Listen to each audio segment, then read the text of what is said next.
आपने मुझे महामहिम राज्यपाल महोदय के अभिभाषण में बोलने के लिए मौका दिया, इसके लिए मैं धन्यवाद देता हूँ। इस 56 पृष्ठ की किताब में राजस्थान के लोकप्रिय मुख्यमंत्री, गरीबों के हितैषी आदरणीय एसओजी गहलोत साहब के द्वारा किए गए कामों का व्याख्यान है। माननीय सभापति महोदय, पिछले 2 साल से पूरा राजस्थान नहीं, पूरा हिंदुस्तान नहीं, पूरा वर्ल्ड जिस कोरोना महामारी से जूझ रहा था, लेकिन राजस्थान के लोकप्रिय मुख्यमंत्री, जो राजस्थान की जनता ने उन्होंने तीसरी बार मुख्यमंत्री बनने का मौका दिया, राजस्थान के 8 करोड़ लोगों की भावनाओं को, राजस्थान के 8 करोड़ लोगों को किस प्रकार बचाया जा सके, इसी बात को ध्यान में रखते हुए निरोगी राजस्थान का सपना देखा और निरोगी राजस्थान के तहत आज पूरे राजस्थान में चाहे मेडिकल कॉलेज की बात करो, सीएससी की बात करो, पीएचसी की बात करो, उप स्वास्थ्य केंद्र की बात करो, नर्सिंग स्टाफ लगाने की बात करो, महिला चिकित्सक लगाने की बात करो या निःशुल्क दवा देने की बात करो, इस प्रकार की जो व्यवस्था है राजस्थान में की है, रफीक कौन एमएलए है उनको ना तो किसी मुख्यमंत्री ने सपना देखा होगा, ना कोई मुख्यमंत्री इस प्रकार का सपना देख सकते हैं। लेकिन हमारे देश के, हमारे प्रदेश के मुख्यमंत्री जो एक गरीब की पीड़ा को समझ सकते हैं, एक किसान की पीड़ा को समझ सकते हैं, एक मजदूर की पीड़ा को समझ सकते हैं, वो जानते हैं कि जिस परिवार में व्यक्ति बीमार होता है उस परिवार की पूरी आर्थिक स्थिति टूट जाती है। जो 200 रुपए की, 300 रुपए की मजदूरी करता है, अगर उसका बच्चा है, उसकी बेटी है, उसकी बहू आईसीयू में रखी जाती है तो 10 से 15 हजार रुपये रोज उसमें वसूल किया जाता है और उस पूरे साल की जो कमाई होती है वो 3 दिन में खत्म हो जाती है। और इसी के तहत उन्होंने सपना देखा कि मुख्यमंत्री चिरंजीवी बीमा योजना लागू की गई और उस मुख्यमंत्री चिरंजीवी बीमा योजना के तहत 5 लाख रुपए तक का उस परिवार में, चाहे बच्चा हो या बहू हो या बेटी हो या बेटा हो, सबका इलाज करवाया जाएगा। माननीय सभापति महोदय, जब कोरोना महामारी आई, देश के प्रधानमंत्री को चिंता नहीं थी, राजस्थान के 25 सांसदों को चिंता नहीं थी, लेकिन राजस्थान के मुख्यमंत्री को चिंता थी कि मेरे 8 करोड़ लोगों को किस प्रकार बचाया जा सके। और उन्होंने कोरोना की, चाहे पहली लहर की बात करो या दूसरी लहर की बात करो, चाहे ऑक्सीजन की व्यवस्था की बात करो, चाहे दवाइयों की बात करो, या फिर जो कोरोना महामारी में जो अपने रोजगार को छोड़कर अपने गांव में अपनी जान बचाने को जाने वाले व्यक्ति को, जो अपनी बच्ची को कांख में लेकर अपने बिस्तर को माथे पर रखकर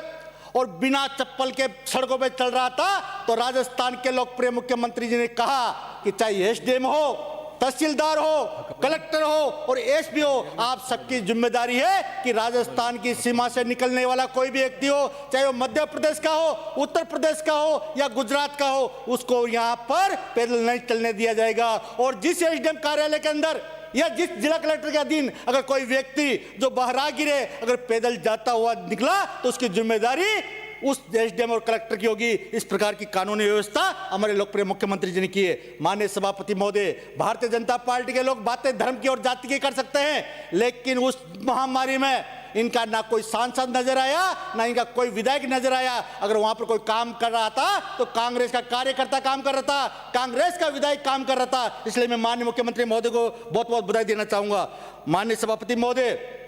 पिछले 3 साल में जिस प्रकार से चिकित्सा के क्षेत्र में काम किया, 143 कॉलेज और बालिका कॉलेज खोले गए। शिक्षा हमारे जीवन का एक महत्वपूर्ण अंग होता है। अगर हमारे बच्चों के अंदर संस्कार नहीं होंगे, शिक्षा नहीं होगी, तो उनका जीवन नारकी हो जाएगा। और इसी चीज को ध्यान में रखते हुए माननीय मुख्यमंत्री महोदय ने अंग्रेजी शिक्षा को ध्यान में रखते हुए, जहां पर 5000 की पॉपुलेशन है और जहां पर 2 स्कूल है, वहां पर एक स्कूल को इंग्लिश के माध्यम से खोलने के लिए काम किया और आज वो स्कूल संचालित है। माननीय सभापति महोदय, बिजली की बात करो या पेयजल की बात करो, सड़क की बात करो, राजस्थान में जिस प्रकार से लोकप्रिय मुख्यमंत्री जी ने हर जिले में बड़ी बड़ी सड़कों की बात करो,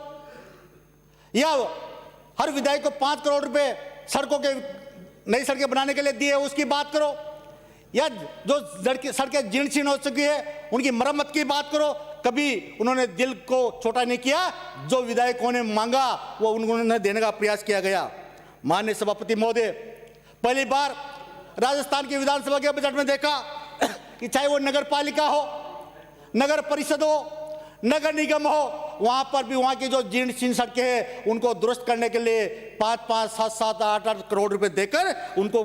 दुरुस्त कराने का कार्य हमारे लोकप्रिय मुख्यमंत्री जी ने किया। राजस्थान का लोकप्रिय मुख्यमंत्री अशोक जी गहलोत साहब राजस्थान में तीसरी बार मुख्यमंत्री बने हैं और तीनों बार उन्होंने एक चीज की है कि प्रशासन शहरों के संग अभियान चले, प्रशासन गांवों के संग अभियान चले। यह अभियान चलाने का उद्देश्य क्या था कि गांव की चौपाल पर बैठा हुआ गरीब व्यक्ति, गांव के में निवास करने वाले गरीब व्यक्ति को पट्टा मिले, गांव में निवास करने वाले व्यक्ति को पेंशन मिले, गांव में निवास करने वाला व्यक्ति जो लंबे समय से सरकारी जमीन में बैठा हुआ उसका नियमन हो, इस प्रकार से उसकी पेंशन मिले, उसको स्कूटी मिले, उसको साइकिल मिले और उसका जो जमाबंदी है, उसका खाता दुरुस्ती का काम है, उनका जो खाता बंटवारे का काम है, वो सारी इस चौपाल पर बैठ के किया जाए। और इसी के तहत उन्होंने प्रशासन शहरों के संग और प्रशासन गाँवों के संग अभियान चलाया गया। माननीय सभापति महोदय, मैं आपको बताना चाहूंगा, अभी प्रशासन शहरों के संग अभियान के दौरान इस राजस्थान विधानसभा के पूर्व सदस्य और कोटा से आने वाले विधायक सम्मान्य राजावत जी ने एक इंटरव्यू दिया था कि मैं राजस्थान की विधानसभा में 2 बार विधायक रहा हूं और वसुंधरा जी 2 बार मुख्यमंत्री उनके कार्यकाल में विधायक रहा, लेकिन सौभाग्य नहीं मिला कि मुझे पट्टा मिले। लेकिन राजस्थान के लोकप्रिय मुख्यमंत्री अशोक गहलोत साहब और स्वायत्त शासन मंत्री धारीवाल जी जिन्होंने मुझे घर आकर मेरे मकान का पट्टा दिया, ये काम राजस्थान के लोकप्रिय मुख्यमंत्री जी के नेतृत्व में किया जा रहा है। साथ ही किसानों की बात करने वाली भारतीय जनता पार्टी के लोग, चाहे कांग्रेस की यूपीए की पहली सरकार हो या यूपीए की दूसरी सरकार हो, जिसने हिंदुस्तान के किसानों का कर्जा माफ करने का काम किया और उसके बाद में दूसरा कर्जा माफ करने का काम किया, तो राजस्थान के लोकप्रिय मुख्यमंत्री अशोक गहलोत साहब ने किया। लेकिन साथियों, सभापति में महोदय, मैं आपको कहते हुए शर्म आती है कि भारतीय जनता पार्टी के लोग, जो राजस्थान के 8 करोड़ लोगों ने हम 200 व्यक्तियों को यहाँ पर भेजा और इसलिए भेजा कि आप बैठकर वहां पर नौजवान को रोजगार देने की बात करें, आप वहां पर बैठकर किसान के उत्थान की बात करें, आप वहां पर बैठकर गांव के सड़क बनाने की बात करें, आप वहां पर बैठकर नौजवान को रोजगार, गरीब का चूल्हा किस प्रकार जले इसकी बात करें। लेकिन भारतीय जनता पार्टी के विधायक केंद्र सरकार और भारतीय जनता पार्टी और आरएसएस के इशारे पर केवल रीट के लोग को लेकर बैठे हुए, लेकिन उनको राजस्थान के 8 करोड़ लोगों का भविष्य के बारे में चिंता नहीं है। उनको तो चिंता है कि जो नरेंद्र मोदी ने, जो अमित शाह ने और इनके जेपी नड्डा ने जो आदेश दिए उसकी पालना यहां पर बैठकर करे। माननीय सभापति महोदय, मैं आपको 2008 से 2013 से 2018 के बारे में बताना चाहूंगा कि राजस्थान की मुख्यमंत्री वसुंधरा जी थी और जिस प्रकार से राजस्थान में चाहे भ्रष्टाचार का नंगा नाच चला हो, चाहे कानूनी व्यवस्था बिगड़ी हो,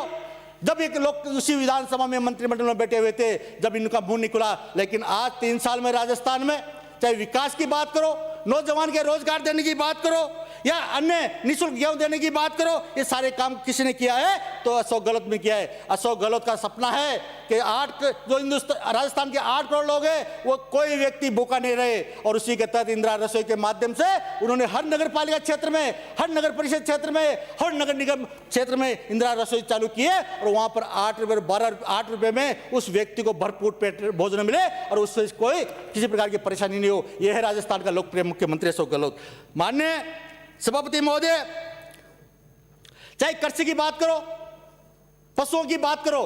इंसान वोट देता है, इंसान के बारे में हर कोई सोच सकता है, लेकिन पशु वोट नहीं देता, पशु के बारे में कोई नहीं सोच सकता। लेकिन अगर पशुओं के बारे में सोचा है तो राजस्थान के लोकप्रिय मुख्यमंत्री अशोक गहलोत ने सोचा है। उन्होंने लगभग 150 से ज्यादा दवाइयां और जांचें पशुओं के लिए निःशुल्क देने का प्रयास किया। साथ ही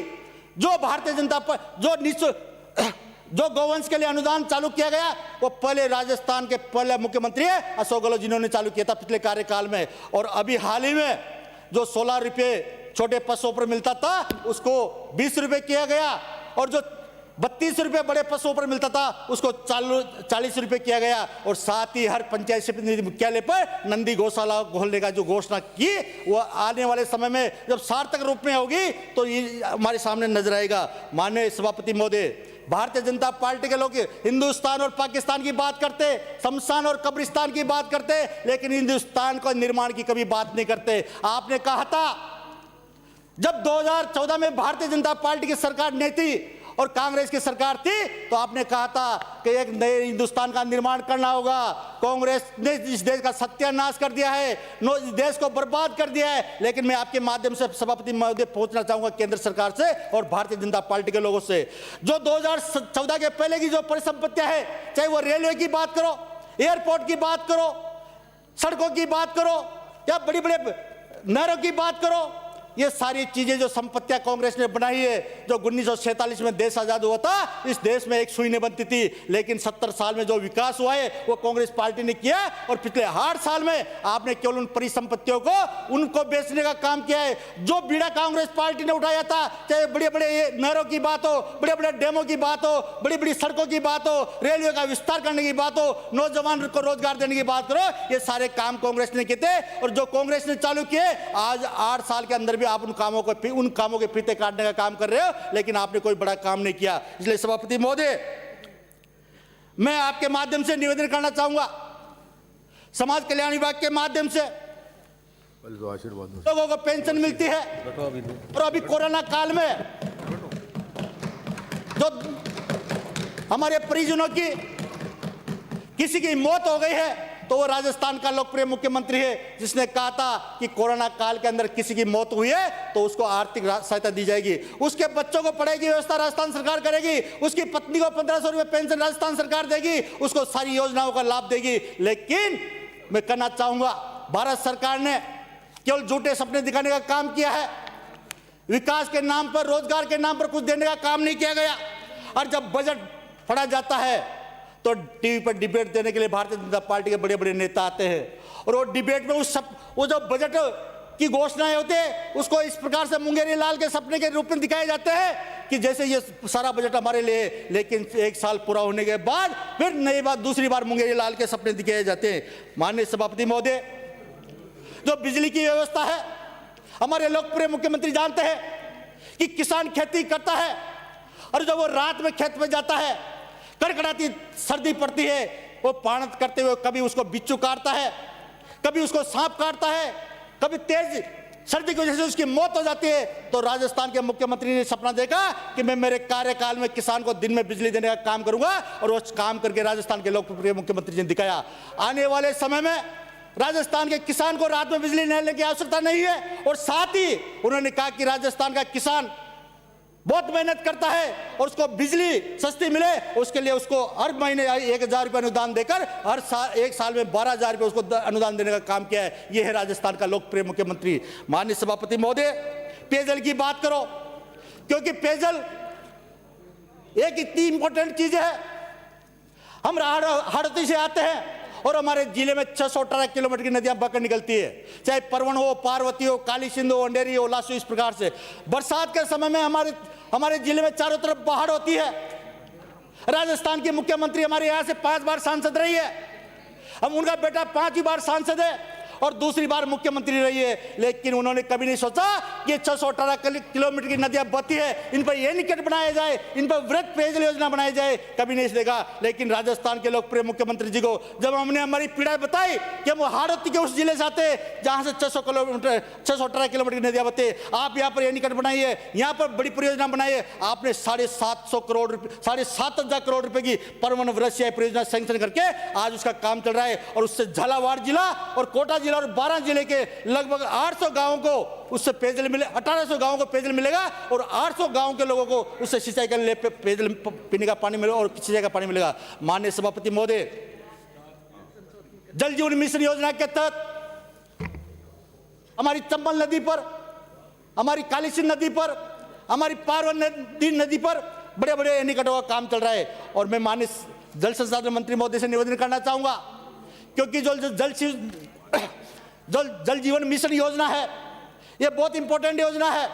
इससे गांव में निवास करने वाले गरीब व्यक्ति का भला हो सकता है, क्योंकि आज के टाइम में फ्लोराइड पानी की बहुत ज्यादा अधिकता हो चुकी है, लोगों को बीमारियां हो रही है। इसलिए उनको उन बीमारियों से बचाने के लिए जल जीवन मिशन योजना का काम जल्दी जल्दी पूरा किया जा सके, ताकि गांव में निवास करने वाला गरीब व्यक्ति हो या अमीर व्यक्ति हो या मजदूर व्यक्ति को उसको शुद्ध पेयजल उपलब्ध करवा सके। क्योंकि अभी तक की जो प्रोग्रेस रिपोर्ट है वो बहुत धीमी है। इसलिए मेरा समय प्लीज कंक्लूड करिए। इसलिए मेरा सभापति महोदय आपके माध्यम से जल संसाधन मंत्री महोदय से निवेदन है कि वो इस योजना को व्यक्तिगत रूप से देखे, इसकी मॉनिटरिंग करे और हमारे कार्यकाल में इस योजना को पूरा करवाने का प्रयास करे। माननीय सभापति महोदय, हमारे पास इतना भंडार है करने के लिए, क्योंकि राजस्थान के लोकप्रिय मुख्यमंत्री जी ने 3 साल में ऐसा कोई काम विधायकों का नहीं छोड़ा है जो विधायकों को खते और शर्माती है, लेकिन फिर भी भारतीय जनता पार्टी के लोग एक हाथ से लेते हैं और दूसरे हाथ से उसको पीछे छुपा लेते हैं, लेकिन बोलने में उनकी ये क्षमता नहीं है। जबकि राजस्थान की विधानसभा में लोकप्रिय मुख्यमंत्री अशोक गहलोत साहब यहाँ पर बोलते हैं, वो केवल कांग्रेस के विधायकों के लिए नहीं करते, पूरे राजस्थान की विधानसभा के 200 सदस्यों के लिए करते, चाहे वो सड़क की बात हो, हेडपंपों की बात हो, मोटर की बात हो। मैं माननीय सभापति महोदय आपके माध्यम से माननीय सामाजिक न्याय खाद्य सुरक्षा मंत्री महोदय से एक निवेदन करना चाहूंगा। जो खाद्य सुरक्षा योजना है, जिसका पोर्टल पिछले 3 साल से बंद है, उसमें गांव में निवास करने वाले व्यक्ति जो बेचारा दिन भर मजदूरी करता है, कोई ठेला चलाता है, कोई खेत में मजदूरी का काम करता है, आज भी उन व्यक्तियों के उसमें नाम नहीं है। मेरा आपके माध्यम से उनसे निवेदन है, इस पोर्टल को जैसे तैसे खुलवाकर जो पात्र लोग अभी छूटे हुए हैं उन पात्र लोगों को उसमें नाम जोड़ा जाए, क्योंकि जो सरकार ने मुख्यमंत्री चिरंजीवी बीमा योजना लागू की गई है उसमें पात्रता लगाई गई है कि वो गरीब व्यक्ति उसमें शामिल, वही व्यक्ति उसमें शामिल किए जाएंगे जो उसमें जिसको गेहूँ मिलता है, जिसको पेंशन मिलती है, जो उस श्रेणी में आता है। लेकिन वो बेचारा जो सुबह से शाम तक मजदूरी करता है या झाड़ू लगाता है या गड्ढे खोदता है, आज भी कई हजारों लोग पूरे राजस्थान में से जो उस खाद्य सुरक्षा योजना से वंचित है। साथ ही मैं बधाई देना चाहूंगा राजस्थान के मुख्यमंत्री सम्माननीय अशोक गहलोत साहब को कि उन्होंने स्कूटी योजना जो विकलांगों के लिए लागू की है, मैं उसके लिए बहुत बहुत बधाई देना चाहूंगा, धन्यवाद देना चाहूंगा। लेकिन माननीय मुख्यमंत्री महोदय को निवेदन करना चाहूंगा, क्योंकि जो टारगेट आपने दिया है वो बहुत कम है, विकलांग लोगों की संख्या बहुत ज्यादा है, बेचारे कई 80%, कोई 70%, कोई 80% है। इसलिए मेरा आपके माध्यम से निवेदन है कि जो समाज कल्याण का जो बजट है उसमें से ज्यादा पैसा उन विकलांगों को स्कूटी देने में दिया जाए, ताकि वो आपका गुणगान कर सके। और आने वाले 2023 में अगर कोई आपका जो सबसे ज्यादा कोई प्रचार करेगा तो विकलांग व्यक्ति करेगा, क्योंकि वो बेचारा पैरों की चल नहीं पाता है, हाथों से खा नहीं पाता है, वो बेचारा दूसरे के सहारे रहता है, वो एक गांव से दूसरे गांव नहीं जा सकता, वो घर से अस्पताल नहीं जा सकता। अगर आप उसको चलने का सहारा देंगे तो उसकी दुआएं आपको काम आएगी। 2023 में लगातार आप 4थी बार राजस्थान के मुख्यमंत्री बनेंगे, ये मेरी विश्वास है। माननीय सभापति महोदय, राजस्थान के लोकप्रिय मुख्यमंत्री जी ने जब भी कोई नई योजना लाने का काम किया, उसको पूरे हिंदुस्तान की जनता ने देखने का काम किया। उसी की नकल करने के लिए अन्य स्टेटों के लोग यहां पर आकर उसमें शोध करते हैं। माननीय सभापति महोदय, बात गरीब की नहीं है, बात मजदूर की नहीं है, बात नौजवान के रोजगार की नहीं है, बात लखपति आदमी की नहीं है या व्यापारी की बात नहीं। राजस्थान के 8 करोड़ लोगों के बारे में अगर कोई सोचता है तो राजस्थान का लोकप्रिय मुख्यमंत्री अशोक गहलोत होता है। उसने कोरोना महामारी के दौरान जो मजदूर हुआ करते थे, उन्होंने सोचा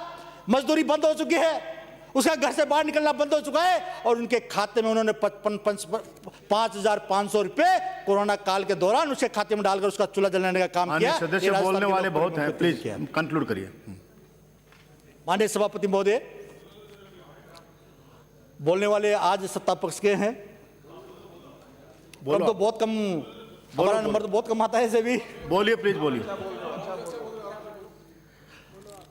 माननीय सभापति महोदय, चाहे पंचायतों का पुनर्गठन करने की बात हो, नई पंचायत समिति बनाने की बात हो, या नई नगर पालिकाएं बनाने का काम हो, ये कोई काम किया है तो राजस्थान के लोकप्रिय मुख्यमंत्री जी ने किया है। आज जिन शहरों की पॉपुलेशन 33 हजार थी, 40 हजार थी, वहां पर 3 4 ग्राम पंचायत हुआ करती थी, आज वहां पर नगर पालिका बनाकर वहां का डेवलपमेंट का काम कोई करने का सपना देखा है तो राजस्थान के लोकप्रिय मुख्यमंत्री जी ने देखा है। इसलिए आती में आपके माध्यम से माननीय मुख्यमंत्री महोदय से निवेदन करना चाहूंगा, आपने अभी राजस्थान में 17 नगर पालिकाएं बनाई है, मैं उसके लिए बहुत बहुत बधाई देना चाहूंगा, लेकिन वहां पर स्टाफ की कमी है, चाहे वो सफाई कर्मचारी की बात हो या अन्य स्टाफ की बात हो। इसलिए आप इस बजट घोषणा में उन नगर पालिकाओं में नए बजट का प्रावधान करें, नए पदों का वहां पर ये करें, व्यवस्था करें। माननीय सभापति महोदय, मैं आपके माध्यम से मेरे 12 जिले के कुछ चीजें हैं जो सभापति महोदय आपके माध्यम से मुख्यमंत्री महोदय तक पहुंचाना चाहूंगा। मेरा 12 जिला मुख्यालय से मैं आता हूं, लेकिन वहां पर अभी भी पूरे राजस्थान की नगर परिषदों में और नगर निगमों में टाउन हॉल है या ऑडिटोरियम बने हैं, लेकिन मेरे 12 जिला मुख्यालय में नगर परिषद होने के बाद भी, जिला मुख्यालय होने के बाद भी, वहाँ के लगभग 2.25 लाख की पॉपुलेशन होने के बाद भी वहाँ पर ऐसा कोई ऑडिटोरियम या टाउन हॉल नहीं है। इसलिए आपके माध्यम से निवेदन करना चाहूँगा कि बजट की घोषणा में वहाँ पर एक ऑडिटोरियम की घोषणा की जाए। साथ ही हमारा जो जिला है जहाँ पर बिजली का सबसे ज़्यादा उत्पादन होता है, चाहे वो अडानी की बात करो, मोतीपुरा तापे बिजली के घर की बात करो, NTPC अंता की बात करो, सबसे ज़्यादा बिजली उत्पादन होता है हाड़ौती में तो 12 जिले में होता है। लेकिन वहाँ से जो लाइनें निकलती है उससे कई खतरा होने की संभावना होती है। इसलिए मेरा आपके माध्यम से निवेदन है, जो लाइनें किसानों के खेतों से, मकानों से के पास से निकलती है उसकी इस प्रकार की व्यवस्था की जाए, कभी जब तार टूटने से दुर्घटनाएं होती है वो किसी जनहानि नहीं हो। माननीय सभापति महोदय, हमारे जिले में एक और विधानसभा है किशनगंज शाहबाद, जहाँ पर लगभग 70% आदिवासी लोग रहते हैं और वो राजस्थान में केवल 12 जिले में रहते हैं। उनकी जो जीवनचर्या है वो केवल खेती पर और वन पे निर्भर करती है। वहाँ पर विकास की इतनी अपार संभावना है साहब कि वहाँ पर जो भी सरकार के द्वारा सड़कें घोषित की जाती है, चाहे वहाँ पर बिजली घर बनाया जाता है, 33 ग्रेड का पावर हाउस बनाया जाता है, स्कूल खोले जाते हैं, लेकिन वहाँ का 80% इलाका वन विभाग के दौरान आता है। इसलिए माननीय सभापति महोदय, मेरा आपके माध्यम से निवेदन है, क्योंकि हमारे जिले में सबसे पूरे राजस्थान का 32% फॉरेस्ट आता है और जब हमारी जो बड़ी योजनाएं आती है तो उस फॉरेस्ट की क्लियरेंस के कारण हमारे जो काम सैंक्शन होते हैं वो रुक जाते हैं। इसलिए मेरा आपके माध्यम से निवेदन है कि इस प्रकार की एक कार्य योजना तैयार की जाए जो गाँव को सड़क से जोड़ता हो, गाँव में बिजली जाती हो या गाँव में पेयजल की लाइन हो, वो सारे काम उस योजना के तहत क्लियरेंस की आवश्यकता नहीं पड़े। मैं सभापति महोदय आपको बहुत बहुत बधाई देता हूं कि आपने बोलने का मौका दिया। मैं धन्यवाद और राज्यपाल महोदय के इस अभिभाषण का समर्थन करता हूं। जय हिंद, जय भारत।